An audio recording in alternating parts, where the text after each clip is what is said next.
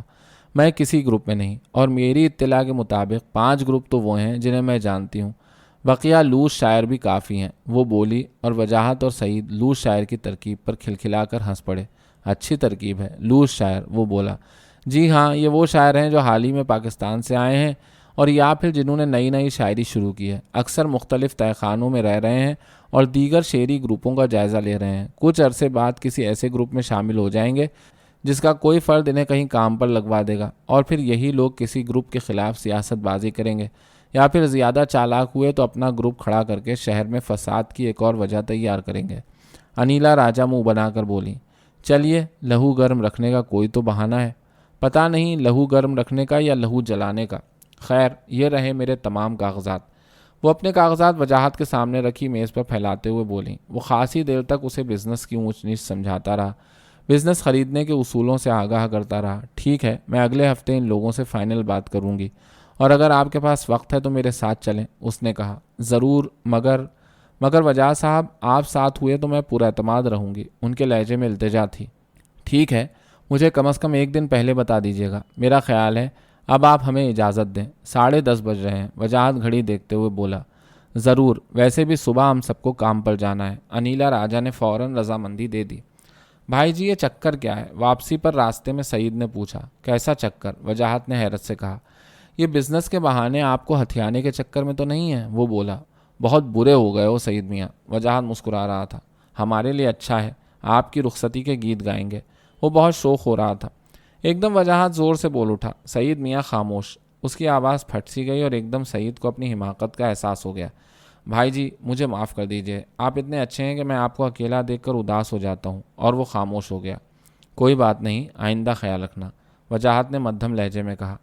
اپنے اپارٹمنٹ کا تالا کھول رہا تھا کہ فون کی گھنٹی بجنے لگی۔ گھر میں تیزی سے داخل ہوا اور فون کی طرف گیا۔ دوسری طرف رومانہ تھی۔ اوہ، کیا حال ہے، کیسی ہو؟ وہ مسہری پر تقریباً گرتے ہوئے بولا۔ ٹھیک ہوں، آپ کہیں گئے ہوئے تھے؟ ہاں، ابھی داخل ہوا ہوں، تو میں بعد میں کر لوں گی، آپ آرام کیجیے۔ آرام ہی کر رہا ہوں، کہو کیا خبر ہے؟ کبیر احمد کیسے ہیں؟ ٹھیک ہیں، ابھی ہوٹل ہی میں ہیں، وہ عموماً 11 کے بعد ہی گھر پہنچتے ہیں، اس نے بتایا۔ تم سارا دن کیا کرتی ہو؟ اس نے پوچھا۔ بس بچے کی دیکھ بھال میں پورا دن گزر جاتا ہے، اس کے علاوہ کبیر کے ساتھ باہر بھی جانا پڑتا ہے، پھر اکثر ان کی بیٹیاں بھی آ جاتی ہیں، باقی وقت ان لوگوں کے ساتھ گزر جاتا ہے، اس نے تفصیل بتائی۔ ہاں، کبیر احمد بتا رہے تھے کہ ان کی پچھلی شادی سے 2 بیٹیاں ہیں، کیسا سلوک ہے تم لوگوں کا ایک دوسرے کے ساتھ؟ اس نے پوچھا۔ لڑکیاں خاصی سمجھدار ہیں، اور پھر اس ملک میں تو بچے طلاق کے معاملے کو اپنی زندگی کا حصہ سمجھ کر قبول کر چکے ہیں۔ وہ بولی، ہاں یہ تو ہے، ایک بات کہوں اگر آپ سنیں؟ اس نے پوچھا۔ ہاں کہو۔ مجھے بیلا کے بارے میں بتائیں گے؟ چچی جان نے ان کی تعریف تو بہت کی تھی، آپ دونوں کی تصویریں بھی دکھائی تھیں، مگر یہ سب کب اور کیسے ہو گیا؟ جب یہاں آؤ گی تو بیلا سے ملواؤں گا، وہ بولا۔ مگر رومانہ نے کچھ کہنا چاہا۔ اگر مگر کیا، میرا وعدہ ہے کہ تم سے ضرور ملواؤں گا، تم بہت خوش ہوگی اس سے مل کر، اس کی بہت سی عادتیں تم سے ملتی ہیں۔ اور وہ ایک دم چپ ہو گیا۔ ٹھیک ہے، یہی صحیح، اچھا اب چلتی ہوں، آپ کے ہاں تو رات کے 12 بج رہے ہوں گے، اس نے کہا۔ ہاں ٹھیک ہے، اور فون بند ہو گیا۔ یہ میں نے کیا کہہ دیا ہے؟ بیلا کی کون سی عادتیں رومانہ سے ملتی ہیں؟ شاید میرا دماغ قابو میں نہیں ہے۔ وہ بستر سے اٹھا، کپڑے تبدیل کیے اور ٹی وی چلا کر ذہن اس طرف لگانے کی کوشش کرنے لگا۔ اسے ریاض کے گھر آئے پورا ہفتہ ہو چکا تھا۔ ماں کو اس نے امریکہ رکنے کے ارادے سے آگاہ کر دیا تھا۔ یہ ارادہ اتنا مستحکم تھا کہ ماں کے آنسو بھی اس پر کوئی اثر نہ کر سکے تھے۔ بس انہیں سمجھاتا رہا، آخر تجھے امریکہ رکنے کی کیا سوچی؟ یہاں کا بھی سوچا ہے تو نے؟ انہوں نے دوسرا حربہ آزمانا چاہا۔ اماں، یہاں میں بہتر زندگی کی تلاش میں آیا ہوں، وہ ہوگی تو آپ لوگوں کی دیکھ بھال بہتر طور پر کر سکوں گا، اور پھر کچھ عرصے بعد آپ کو اور ابا کو یہاں ہی بلا لوں گا، اس نے جواب دیا۔ اور رومی کا کیا سوچا ہے تو نے؟ تیری نکاحی بیوی ہے، انہوں نے تیز لہجے میں کہا تھا۔ وہ سب بھی ٹھیک ہو جائے گا، اس نے تسلی دینا چاہی۔ خاک ٹھیک ہو جائے گا؟ میں رومی کو اگلے مہینے تیرے پاس بھجوا رہی ہوں، دونوں مل کر جو جی چاہے کرنا، ماں نے فیصلہ کن لہجے میں کہا۔ نہیں، یہ مت کیجیے گا، پہلے مجھے کھڑا تو ہونے دیجیے۔ وہ ایک دم گھبرا گیا، پھر خاصی دیر ماں کی خوشامد کرتا رہا، انہیں سمجھاتا رہا۔ وہ وکیل کے دفتر ہر ہفتے میں 2 بار پابندی سے فون کرتا۔ معصوم سے بھی ایک موہوم سی امید کے سہارے رابطے میں تھا، مگر کہیں سے امید کی کوئی کرن نظر نہیں آ رہی تھی۔ کلیم خان کی ٹریول ایجنسی میں بھی کوئی جگہ نہ تھی، صرف ایک چھوٹی سی امید ریاض سے تھی۔ وہ بھی ادھر کافی مصروف تھا۔ وجاہت گھبرا کر گھر سے باہر نکل آیا۔ سردی کا زور ٹوٹ چکا تھا اور موسم خوشگوار ہو چکا تھا۔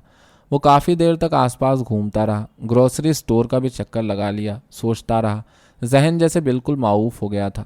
تھک ہار کر واپس گھر کی طرف چلا آیا اور ایک دم سے ایزابل کی یاد نے بے چین کر دیا۔ وہ قریب ہی بنے ایک فون بوتھ میں گھس گیا، گھڑی دیکھی، 4 بج رہے تھے۔ ابھی دفتر میں ہی ہوگی، اس نے سوچا اور نمبر ملانے لگا۔ کہاں ہو اتنے دن سے؟ اس نے شکایت کی۔ ایزابل کھلکھلائی، میں تو یہی ہوں، تمہارا آتا پتہ نہیں ہے، اور پھر تم نے ہی تو ایولین کے گھر فون کرنے سے منع کیا تھا، اس نے کہا۔ اوہ ہاں، میرا دماغ بھٹک سا جاتا ہے ان دنوں، وہ ہنس پڑا۔ اگر آج کل کچھ نہیں کر رہے ہو تو چند دنوں کے لیے میرے پاس آ جاؤ، ایزابل نے دعوت دی۔ انکار تو نہیں کرنا چاہتا، لیکن آج کل میں جاب کا پتہ چل جائے گا، اس کے بعد ہی کچھ کہہ سکتا ہوں، اس نے کہا۔ ٹھیک ہے، میں کہیں کام سے نکل رہی ہوں، اپنے پروگرام سے آگاہ کر دینا، ویسے تم بہت یاد آ رہے ہو، ایزابل نے کہا اور خاموش ہو گئی۔ ایزابل، اس کی آواز میں جیسے کراہت تھی۔ ہاں کہو، ایک دھیمی آواز ابھری۔ تم آ جاؤ، تمہارے بغیر کچھ نہیں ہے، وجاہت نے جیسے سسکی لی۔ ٹھیک ہے، اگر تم نہ آ سکے تو میں آ جاؤں گی، مگر کیا؟ وہ بے چینی سے بولا۔ تم کہیں الگ رہتے تو بہتر تھا، اس نے جملہ پورا کیا۔ وہ بھی ہو جائے گا، فکر نہ کرو، وجاہت نے دلاسا دیا۔ اچھا اب میں چلتی ہوں، وہ بولی۔ جاؤ، میں تمہارا انتظار کروں گا، اس نے کہا اور رابطہ منقطع کر دیا۔ وہ گھر پہنچا تو ریاض اسے ہی ڈھونڈ رہا تھا۔ وجو کہاں چلے گئے تھے؟ اسے دیکھتے ہی ریاض لپکا۔ کہیں نہیں، ذرا باہر چہل قدمی کر رہا تھا، وہ بولا۔ ٹھیک تو ہو؟ ریاض نے اس کے چہرے پر اداسی کی جھلک دیکھتے ہوئے کہا۔ ہاں سب ٹھیک ہے، تم سناؤ، اتنی جلدی کیسے آ گئے؟ وہ ایک طرف کرسی پر بیٹھتے ہوئے بولا۔ پرسوں سے تمہاری جاب شروع ہو جائے گی، ریاض کے لہجے میں خوشی تھی، اور وجاہت کا پورا وجود جیسے روشن ہو گیا۔ خوش رہو، سلامت رہو۔ کہاں؟ وہیں ٹرانسپورٹ کمپنی میں؟ اس نے بے تابی سے پوچھا۔ نہیں، ان کا ابھی کچھ پتہ نہیں، میری دکان پر، کل میرے ساتھ ہی چلنا، ریاض نے کہا۔ ٹھیک ہے، صبح میں تیار رہوں گا، وجاہت مسکرایا۔ اس نے بہت جلد ویڈیو سٹور کا کام سمجھ لیا۔ ویڈیو کس طرح بیچا جاتا ہے، گاہکوں سے کس طرح بات کی جاتی ہے، انہیں ویڈیو کے انتخاب میں کس وقت مدد درکار ہوتی ہے، کمپیوٹر کے ذریعے کیسے کرائے پر ویڈیو دیے جاتے ہیں۔ وہ ایک ہفتے سے باقاعدہ صبح ریاض کے ساتھ دکان پر پہنچ جاتا، 4-5 گھنٹے وہاں رہتا، کام کرتا اور پھر ٹرین لے کر گھر چلا جاتا، اور اکثر رات دیر تک بھی دکان پر کام کرتا رہتا۔ جمعرات کو اس کی شام کی ڈیوٹی تھی۔ کام سے واپس تقریباً 10 بجے رات میں گھر پہنچا ہی تھا کہ ریاض نے اسے آواز دی۔ وہ اپنے کمرے کے بجائے اوپر سیڑھیوں کی طرف بڑھ گیا۔ کیا بات ہے ریاض، خیریت تو ہے؟ اس نے پریشان حال ریاض کو دیکھتے ہی پوچھا۔ وجو، ہم لوگ ایک پریشانی میں پڑ گئے ہیں، ایولین کے بہنوئی کار کے ایک حادثے میں زخمی ہو گئے ہیں. ہم لوگ فوری طور پر فیلاڈیلفیا کے لیے روانہ ہو رہے ہیں. تم ذرا ہماری کالیں دیکھ لینا. ہم اتوار کی شام تک واپس آ جائیں گے. ریاض کے لہجے میں پریشانی تھی. اوہ یہ تو بہت برا ہوا. ایولین کہاں ہے؟ اس نے ادھر ادھر دیکھتے ہوئے پوچھا. اپنا سامان لینے اوپر گئی ہے، ریاض بولا. اسی اثنا میں ایولین بھی اپنا مختصر سامان لیے نیچے آ گئی. بہت افسوس ہوا تمہارے بہنوئی کا سن کر. مجھے یقین ہے وہ جلد ٹھیک ہو جائیں گے. وجاہت نے اس کے کاندھے کو تھپتھپاتے ہوئے تسلی دی. شکریہ، دعا کرنا. اور ہاں، فریج میں سب چیزیں موجود ہیں. تم ایولین اس کی فکر نہ کرو، تم لوگ خیریت سے جاؤ. وجاہت نے اس کی بات کاٹ کر کہا اور دونوں تیز تیز قدم اٹھاتے ہوئے باہر نکل گئے. وجاہت وہیں لاؤنج میں ٹیلی ویژن لگا کر بیٹھ گیا. آج ایزابل کو آنا تھا. وہ صبح ہی سے تیار ہو کر لاؤنج میں بیٹھا ٹیلی ویژن پر کوئی پروگرام دیکھ رہا تھا کہ فون کی گھنٹی بجی. دوسری طرف معصوم تھا. آپ سنائیے، خبریں کیا ہیں؟ چند ابتدائی رسمی کلمات کے بعد وجاہت نے پوچھا. اگر پاکستان کا پوچھ رہے ہیں تو وہاں سے اچھی خبریں آنا بند ہو گئی ہیں. معصوم نے حسب دستور قہقہے کے ساتھ جواب دیا. خبریں نہ اچھی ہوتی ہیں نہ بری، بلکہ غیر متوقع چیز ہے. وہ بولا. ہاں، آپ تو صحافیوں جیسی باتیں کرتے ہیں. میں تو پہلے ہی سمجھ گیا تھا کہ آپ میں یہ جراثیم موجود ہیں، بس انہیں جگانے کی ضرورت ہے. آپ کا کورس تو ختم ہو چکا ہے. کبھی ہماری طرف آئیے، بہت سے لوگوں سے آپ کی ملاقات کراؤں. اس ملک میں کام نیٹ ورکنگ سے ہوتا ہے. آپ کمیونٹی میں لوگوں سے ملتے رہیں، کچھ نہ کچھ تو آپ کا بھی بن جائے گا. محمود صاحب ہمارے اخبار کے مالک ابھی تک پاکستان سے واپس نہیں آئے ہیں. ڈھیروں کام پڑے ہیں. اب اکیلے تو سب میں کر نہیں سکتا. اور ہاں، آپ کا انٹرویو شائع ہو گیا ہے. یہ کسی بھی پاکستانی گروسری سٹور سے اٹھا لیجیے گا. اس نے اطلاع دی. ٹھیک ہے. اسے اپنے انٹرویو سے قطعاً کوئی دلچسپی نہیں تھی، اور وہ جو معصوم سے سننا چاہتا تھا اس کے بارے میں وہ بتا چکا تھا. میں سوچ رہا ہوں کہ کمیونٹی کے چند بااثر لوگوں سے آپ کو بحیثیت صحافی کے متعارف کرا دوں. کیا خیال ہے؟ معصوم نے پوچھا. اس نے کچھ کہنا چاہا، لیکن معصوم نے بات کاٹ دی. صاحب، آپ تو تکلفات میں پڑ گئے ہیں. بس یوں کریں کہ کچھ اپنے آرٹیکل وغیرہ بھیجنا شروع کر دیں تاکہ لوگوں کو پتہ چل جائے کہ علاقے میں ایک نیا جرنلسٹ آ گیا ہے. معصوم مسلسل مشورے دے رہا تھا. میں نے پہلے بھی آپ سے عرض کیا کہ میں نے زندگی میں رپورٹوں اور دفتری خط و کتابت کے علاوہ کبھی کچھ نہیں لکھا. وجاہت پر جھنجھلاہٹ طاری ہونے لگی تھی. تو کیا ہوا، کوشش کر لیں. اور یہاں جو لوگ اخباروں میں لکھ رہے ہیں کون سے صحافی ہیں؟ سبھی نے کوشش کی ہے. وہ مصر تھا. ٹھیک ہے، کوشش کروں گا. اس وقت ذرا مصروف ہوں، آپ سے پھر رابطہ کروں گا. اس نے ان سے پیچھا چھڑانا چاہا. کہیں جانا ہے؟ معصوم نے سوال کیا. نہیں، جواب ملا. تو کسی کا انتظار ہے؟ سوال ہوا. یہی سمجھ لیں. وہ بولا. کس کا انتظار ہے؟ آپ کے دوست عزیز یا دوست؟ وہ بہت ضبط سے بولا. وہ اچھا، کہاں سے آ رہے ہیں؟ کتنے دن ٹھہریں گے؟ معلوم نہیں. اس کے صبر کا پیمانہ لبریز ہونے کو تھا. چلیے، آپ بتانا نہیں چاہتے تو کوئی بات نہیں، لیکن میری مدد کی ضرورت جب بھی ہو بلا تکلف بتا دیجیے گا. اس نے کہا. ضرور، وجاہت نے کہا اور فون بند کر دیا. اسے اب ڈپریشن ہونے لگا تھا. اس کی سمجھ میں نہیں آ رہا تھا کہ اتنی مصروف زندگی کے باوجود لوگوں کے پاس وقت ضائع کرنے کا رویہ کیوں تھا. اپنے ہاتھ خالی تھے مگر دوسروں کو جھوٹے آسرے دینے کا مزاج کس چیز کا اشارہ تھا. لیکن اس قسم کے سوال کا جواب اس کے پاس نہ تھا. وہ گھر سے نکلنا چاہ رہا تھا لیکن ایزابل کی وجہ سے کہیں جا ہی نہیں سکتا تھا. اپنا الجھا ذہن لے کر وہیں صوفے پر دراز ہو گیا. شدید انتظار کے بعد تقریباً 2 بجے ایزابل اس کے پاس پہنچی. وہ تمام الجھنے مسئلوں کو بھول کر اس کی خاطرداری میں لگ گیا. چلو، مال پر چلنا ہے؟ ایزابل نے پوچھا. کہیں بھی چلو، یہاں سے نکلو. وہ دونوں باہر نکل آئے. وہ سارا دن دونوں نے ایک خوبصورت مال میں گزارا. وہیں ایک فلم دیکھی، کھانا کھایا اور شام ڈھلے گھر پہنچے. اپنا سامان نیچے میرے کمرے میں رکھ دو، وجاہت بولا. تم بھی چلو. میں بار بار اوپر نیچے نہیں آؤں گی. وہ اٹھلائی اور وجاہت مسکرا اٹھا. چلو. رات دھیرے دھیرے سرک رہی تھی. دونوں ایک دوسرے میں گم تھے، خاموش تھے. رواں رواں بول رہا تھا. ان کے لیے ایک دوسرے کی قربت سے بڑھ کر اور کچھ نہ تھا. پوری کائنات ایک محور میں سمٹ آئی تھی. چلو، آج قدیم الیگزینڈریا چلتے ہیں. ناشتے کے دوران اس نے تجویز دی. چلو. تم کس وقت نیو یارک کے لیے نکلو گی؟ اس نے پوچھا. ابھی بھی نکل سکتی ہوں. وہ اپنی مسکراہٹ دباتے ہوئے بولی. ابھی؟ وجاہت کے لہجے میں حیرت تھی اور اچانک اس کی نظر ایزابل کے چہرے پر پڑی جہاں شرارت مسکرا رہی تھی. اوہ! وہ مسکرا اٹھا. دھوپ خاصی تیز اور چمکیلی تھی. قدیم الیگزینڈریا میں پانی کے کنارے خوش باش نوجوان جوڑے، بزرگ، بچے موسم کا لطف اٹھا رہے تھے.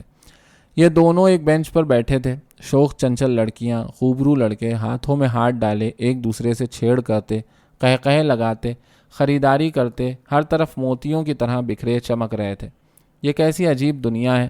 لگتا ہے کوئی فکر ہی نہیں. کیا آئیڈیل زندگی ہے، ہر بوجھ سے آزاد، ہر مسئلے سے دور۔ وجاہت نے ایک جذب کے عالم میں کہا۔ ہاں، یہی وہ لمحے ہوتے ہیں جب ہر فکر سے نجات حاصل کر لی جاتی ہے۔ ایزابل اس کے کندھے پر سر ٹکاتے ہوئے بولی۔ ہاں، میں کل سے پریشان تھا، جھنجھلایا ہوا تھا، ڈپریشن کا شکار تھا، مگر تم پہنچی تو جانے سب کہاں چلا گیا۔ وجاہت اس کی طرف پیار بھری نظروں سے دیکھتا ہوا بولا۔ وجاہت، ان لمحوں کو اپنے اندر جذب کر لو، انہیں امر کر لو، نہ جانے کل کیا ہو۔ ایزابل اس کی آنکھوں میں آنکھیں ڈالتے ہوئے بولی۔ کل بھی اچھا ہوگا، اس کا یقین بولا۔ دونوں خاصی دیر تک آنکھیں موندے ایک دوسرے کی قربت سے سرشار ہوتے رہے۔ وجاہت، اس نے پکارا۔ کہو جانم، وہ گنگنایا۔ تم مجھے اتنا کیوں چاہتے ہو؟ ابھرتی ڈوبتی سانس نے سوال کیا۔ کیا تم نہیں چاہتی؟ دل کی دھڑکنیں بولیں۔ آنکھوں کی مسکراہٹ نے جواب دے دیا۔ اگر کل مجھے کچھ ہو جائے پھر؟ خدشہ بول اٹھا، اور اس نے ایک دم ایزابل کے منہ پر اپنا ہاتھ رکھ دیا۔ ایسی بات مذاق میں بھی کبھی نہ کرنا، اس نے بے چین لہجے میں کہا۔ ایزابل زور سے ہنس پڑی۔ بس یہی چاہت ہے؟ اس کا انگ انگ بول اٹھا۔ ایسی بات میں خواب میں بھی نہیں سوچنا چاہتا۔ اس کے الفاظ کانپے۔ ارے میں نے تو مذاق کیا تھا، وہ بولی۔ اسے معاملے کی سنگینی کا اندازہ ہو چلا تھا۔ تم نیو یارک کیوں نہیں آ جاتے؟ رہنے کو گھر ہے، اور پھر میری نوکری تو ہے، تم آرام سے ملازمت تلاش کرنا، ایزابل نے تجویز دی۔ ہاں آؤں گا، یہاں کوشش کر لینے دو، وجاہت نے سوچتے ہوئے کہا۔